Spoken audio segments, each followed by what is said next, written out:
3 مرتبہ سورہ اخلاص کی تلاوت فرما کر مرحوم سلمان حسین ابن غضنفر حسین، مرحومہ منیر جہاں نقوی بنت سید محمد حسن نقوی اور مرحومہ علی زہرا بنت توصیف احمد کی روح کو اصال پڑھے۔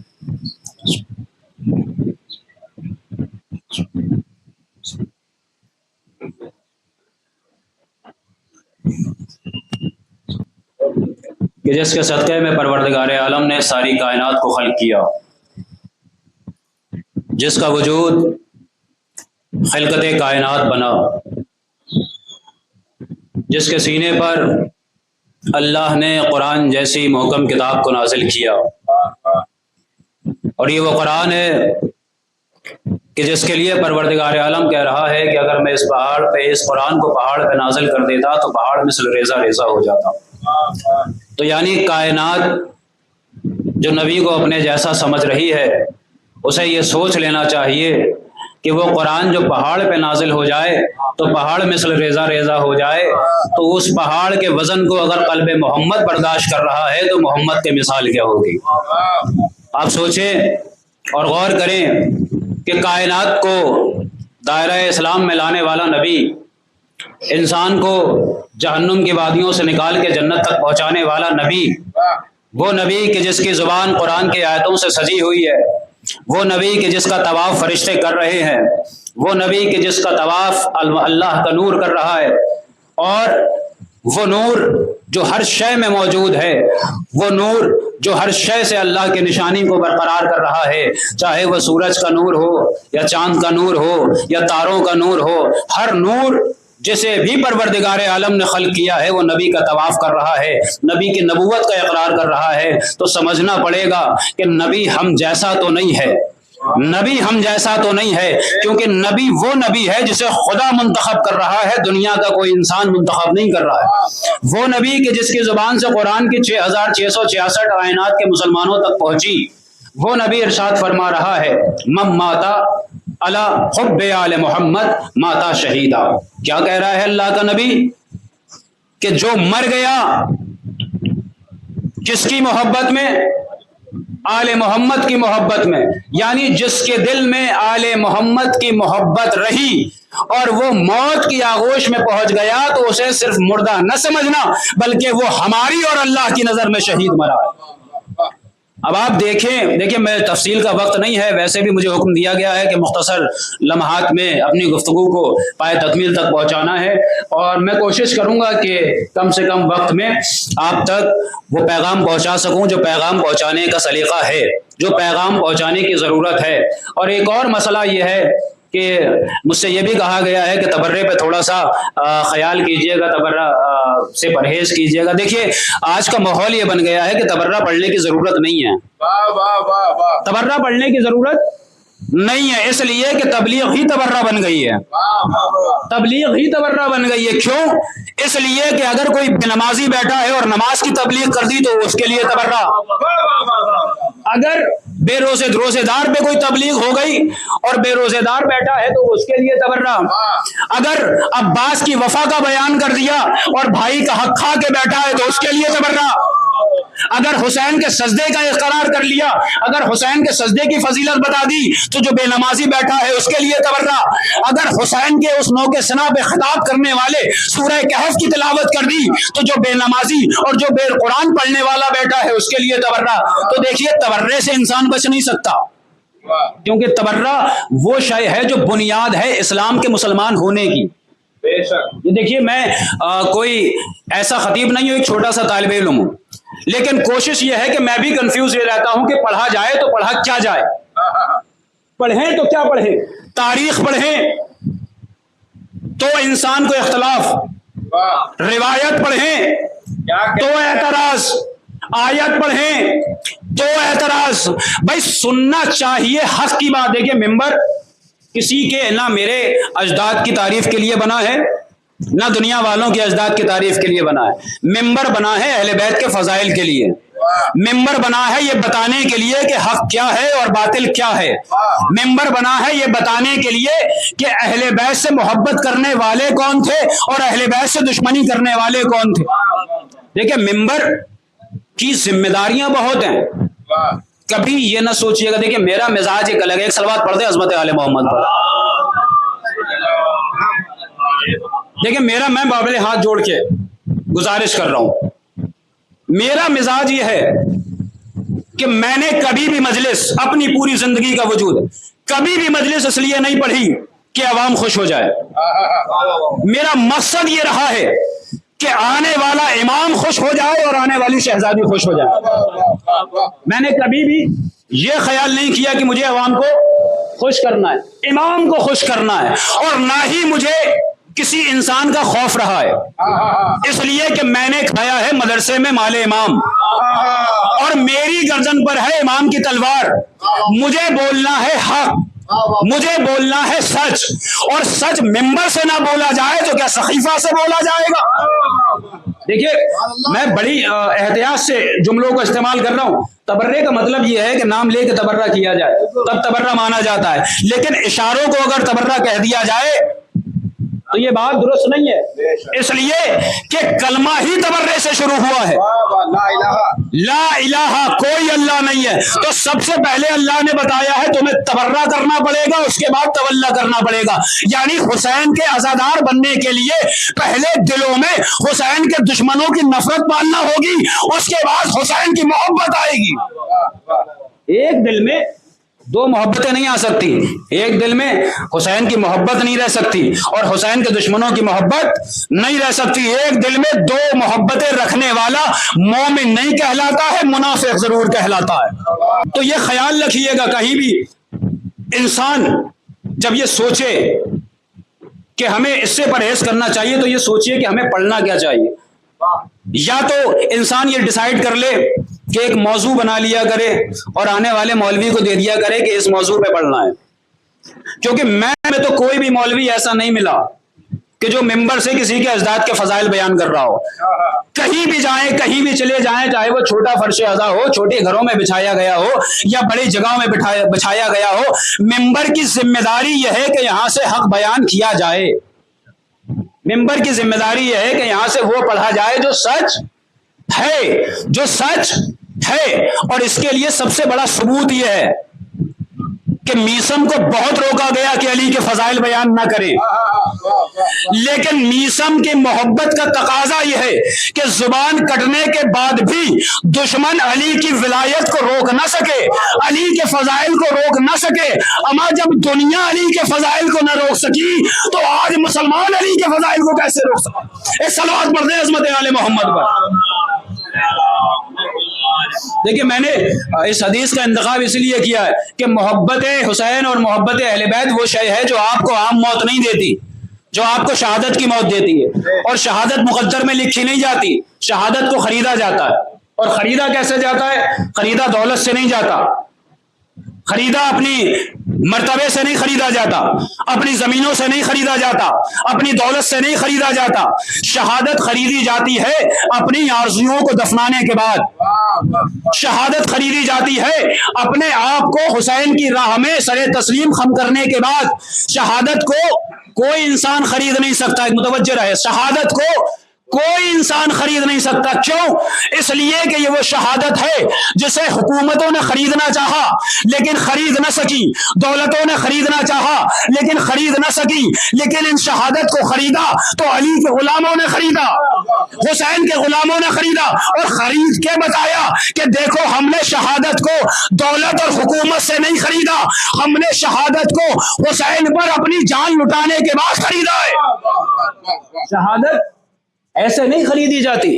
شہادت کو خریدنے کے لیے اپنی آرزوؤں کو نچھاور کرنا پڑتا ہے, اپنی اولادوں کو قربان کرنا پڑتا ہے, اپنی تمناؤں کو قربان کرنا پڑتا ہے.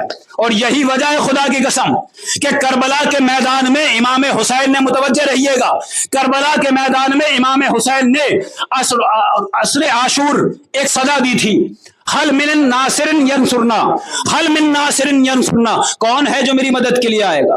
لیکن کون حسین ہے؟ یہ وہی حسین ہیں جو شب عاشور اپنے اصحاب سے کہہ رہے تھے کہ جسے جانا چاہتے ہو, جو جانا چاہتا ہے چلا جائے, جو جانا چاہتا ہے چلا جائے.